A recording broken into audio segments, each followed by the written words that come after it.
Krásny, úžasný deň vám želám, dievčatá. Obočie vytvára celkový výraz tváre. Stále majú s tým ženy problém. Či si ho dajú vytetovať, dokresliť, vytrhať. Čo s tým máme vlastne robiť? Tak poďme na to. A skôr, než začneme líčiť si obočie, musíme si určiť hranice obočia. Takže odkorenie nosa, použijem teraz ceruzku na to a urobím si len jednoduchú bodku. Hej, že tu budem začínať.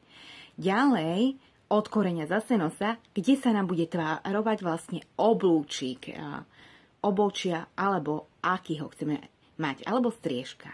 Zase od koreňa nosa a do polovice si urobím tu na bodku, že viem, že ho chcem, tam, aby sa mi to lámalo. Ďalej, kde by malo končiť? Tu na. A nemali by presahovať zase chlopky popod, hej? Takže keď nejde tadeto, takže tuto by mali byť vytrhané chlopky. A ideme dokreslovať. Neťaháme ceruzku, ja mám mäkkú ceruzku od Mary Kay, je vysúvacia, netreba tlačiť, mäkko píše, takže úplne láhučko a ideme proste na to. Čiarkovou, jednoduchou metódou si to dokreslujem. Pomaličky a idem chlopok po chlopku. Tuto som si niekde spravila čiarku, kde chcem, aby bolo obočie buď striežka, oblúčik, na čo ste vlastne zvyknuté. Dobre? Vidíte, ako sa nám to krásne rysuje naše obočie. Nikdy nebudete mať rovnaké obočie, vzhľadom na to, že keby ste sa odfotili a prestrihli tú fotku, tak ani telo nie je symetrické. Dobre? Takže si to prispôsobujeme. Vidíte? Takže základnú vec už mám a ďalšou mám špeciálny štetec na to s kartáčikom a so špicatým akoby s hranou. Do špica s takou zrezanou, takže ja si to takto prejdem, aby som to nemala také ostré, hej.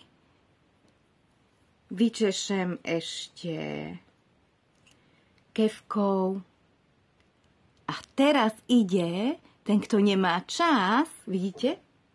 Tu mám použitý už transparentný gel na obočie, aj farebný, ale aj transparentný gel, aby mi to vydržalo počas celého dňa, keďže sú takéto teploty.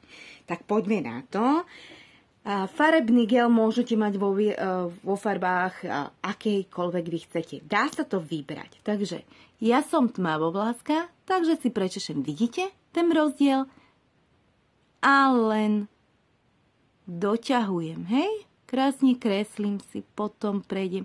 To je to isté, ako keď vám napúšťajú obočie. Poviem to tak, hej? Prirovnám.